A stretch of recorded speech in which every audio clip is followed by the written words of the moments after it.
If that's true, I won't play anymore. Those 6 words stopped everything. Not a press conference. Not a post-game interview. Not a carefully worded statement released through a publicist. 6 words, spoken in a hallway, 40 minutes before a chartered flight was supposed to leave for Pittsburgh. 6 words that made everyone in that terminal go completely silent.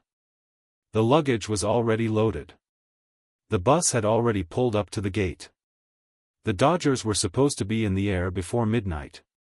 And then Shohei Ohtani said those words, turned around, and walked back inside. The flight left without him. It started, like most things do, not with a single moment but with something that had been building for days. The Dodgers had just wrapped up a home series. The mood in the clubhouse was not bad, not great. It was the middle of the season, the kind of stretch where exhaustion starts to show in small ways. Shorter conversations. Less laughter in the tunnels. Players moving through routines with the mechanical efficiency of men who had done this 1,000 times and needed to do it 1,000 more. Ohtani had been quieter than usual that week. Those who watched him closely noticed it. Not a bad quiet. Not a dark quiet. Just the kind of quiet that settles over someone who is carrying more than they are saying. 3 names kept appearing in conversations near the back of the clubhouse. 3 young players.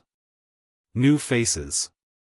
The kind of players who had not yet learned that some things in a clubhouse are earned before they are said out loud. What exactly was said is still not entirely clear. But what is clear is this. It reached Ohtani. And when it reached him, something shifted. The chartered bus to the airport left Dodger Stadium at 10:14 p.m. Ohtani was on it. His luggage was checked in. His seat was assigned. By all external appearances, it was a completely normal departure night. But the people sitting close to him said he was different. He wasn't looking at his phone. He wasn't listening to music. He was sitting with his hands in his lap, staring at the seat in front of him, in the way a person stares at something when they are not really looking at it at all. One of his teammates tried to say something to him. Casual. Light. The kind of thing you say to fill a silence on a bus at night. Ohtani gave a small nod. Nothing more. The bus arrived at the terminal at 10:38 p.m. Players began moving off, collecting bags, heading toward the gate. It was routine. Organized. The kind of controlled movement that professional teams have rehearsed so many times it happens almost automatically. And then it stopped being routine. What happened next was witnessed by several people. Staff members. A few players who happened to be nearby. Someone who was passing through the terminal and had no idea what they were watching until later. Ohtani had stepped off the bus. His bag was on the ground beside him. He was standing at the edge of the terminal entrance, not moving forward, not going back. Just standing. And then a member of the travel staff approached him, said something quiet, and Ohtani's expression changed. What was said in that moment is not something anyone has confirmed publicly. But the reaction was visible to everyone around him. He reached down, grabbed his bag by the handle, and threw it. Not aggressively. Not violently. But with the kind of force that comes from a person who has been holding something in for a long time and suddenly cannot hold it anymore. The bag hit the ground. The sound was loud enough that 2 players near the gate turned around. Ohtani stood there for a moment. Then he said it.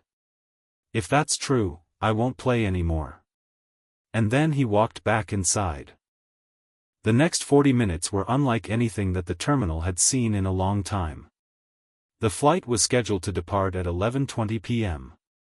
Logistics staff moved quickly. Coaches were notified. Team officials made phone calls. There were hushed conversations in corners, near windows, behind pillars. The kind of conversations that happen when something unexpected has occurred and no one yet knows how serious it is. Some players boarded the plane. Others waited near the gate, not sure what they were waiting for. The atmosphere had shifted in the way it only shifts when the most important person in the room is no longer in the room. Someone went back inside to find him. They found him sitting in one of the terminal chairs, away from the main walkway. Not on his phone. Not talking to anyone. Just sitting, in the way a person sits when they need the world to be quiet for a moment. The conversation that followed was private. No one is saying what was said. But it lasted approximately 15 minutes. And at the end of it, Ohtani stood up, picked up his bag, and walked toward the gate. He boarded the plane at 11:17 p.m. 3 minutes before departure. The flight left on time. The next morning in Pittsburgh, no one said anything publicly. There was no statement. No press release. No carefully arranged media moment designed to make it seem like nothing had happened. But inside the hotel, inside the hallways, inside the quiet spaces between scheduled activities, something was clearly different. The three young players were not visible in the common areas that morning. They were not at the team breakfast in the usual configuration. People noticed. No one said anything about what they noticed, but they noticed. Ohtani appeared for the morning workout. He was professional. He was focused. He moved through his preparation with the same precision he always brings. But the coaches who were watching him most carefully said that something behind his eyes was still unsettled. Not anger. Not bitterness.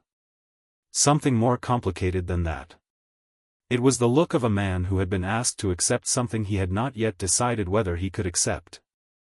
What exactly did those three young players say? That question has now been asked in multiple directions and has not received a direct answer from anyone officially connected to the organization. But the shape of the story, the way it has been described by people close to the situation, points towards something specific. It was not a single comment. It was a pattern. Small things, repeated over several days, in the particular way that small things become large things when they accumulate. Jokes that went a step too far. Comments made in the wrong tone at the wrong moment. The kind of behavior that, in a different context, with a different target, might have been overlooked. But this was not a different target. This was Ohtani. And the thing about Ohtani is that his presence in that clubhouse is not ordinary. It has never been ordinary. He is not simply a great player. He is something that baseball has not seen before, and everyone in that building knows it, and that knowledge carries a certain weight of responsibility for how he is treated. When that weight is ignored, even slightly, even by people who perhaps did not fully understand what they were doing, the consequences are felt differently than they would be with anyone else. In Pittsburgh, before the first game of the series, a reporter asked Dave Roberts a question that seemed, on the surface, to be about the team's recent performance. But the way the question was framed left room for something else. Roberts paused. He is not a man who pauses without reason. When he pauses, it usually means he is selecting his words with particular care. He said the team had addressed some internal matters. He said the environment in the clubhouse was something the organization took seriously. He said that everyone in that building, regardless of experience or age, was expected to understand what it meant to be a Dodger. He did not name names.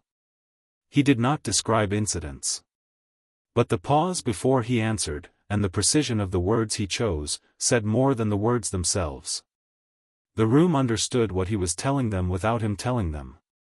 Ohtani started the first Pittsburgh game. He walked to the plate in the first inning the way he always walks to the plate. Head level. Expression controlled. The kind of stillness that only exists in people who have learned to keep their interior life completely separate from what the world can see. He hit a single to left field on the fourth pitch. Nothing dramatic. Nothing that would make a highlight reel on its own.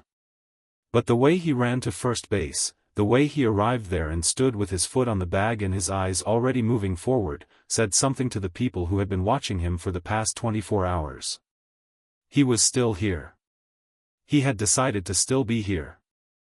That decision, invisible to the casual fan, was everything. After the game, one of the coaches who had been present at the terminal the night before was asked, in a roundabout way, about team dynamics. About what it takes to keep a group of people united through a long season. His answer was quiet. It was the answer of someone who had seen the big moment but was still thinking about the smaller one that preceded it. He said that the hardest thing about managing a team is not the games. The games have rules. The games have structure. The games tell you exactly what happened and exactly what to do next. The hard thing, he said, is the spaces between the games. The buses and the terminals and the hotel hallways and the 30 seconds of silence in the wrong moment. The hard thing is understanding that what happens in those spaces determines what happens in the games, and not the other way around. He stopped there. He did not elaborate. But the people in that room had all just watched Shohei Ohtani almost not board a plane to Pittsburgh. They understood exactly what he meant. If that's true, I won't play anymore. By the time the series in Pittsburgh was over, those words had traveled through the organization in the quiet way that important things travel. Not in headlines. Not in press conferences. In the way a story moves when it is passed from one person to another in a low voice, in a doorway, in a hallway, between two people who both understand its weight. The three young players understood it now too. Whether they understood it because someone sat them down and made sure they understood, or whether they understood it because the look on Ohtani's face in that terminal stayed with them through the night, is not something anyone has said. But they understood. Because there are things in a clubhouse, like there are things in a game, that cannot be explained by rules alone. There is no rule that says you must respect a man who has given everything he has to a sport and asked for nothing in return except to be allowed to keep doing it. There is no rule that says you must understand, when you are young and new and still figuring out what it means to be in this place, that the person standing next to you in the airport terminal is carrying something that took a lifetime to build. There is no rule for that. That was just Ohtani. And on a quiet night in Los Angeles, 40 minutes before a flight to Pittsburgh, three young players learned that some things do not need a rule to be true. They just are.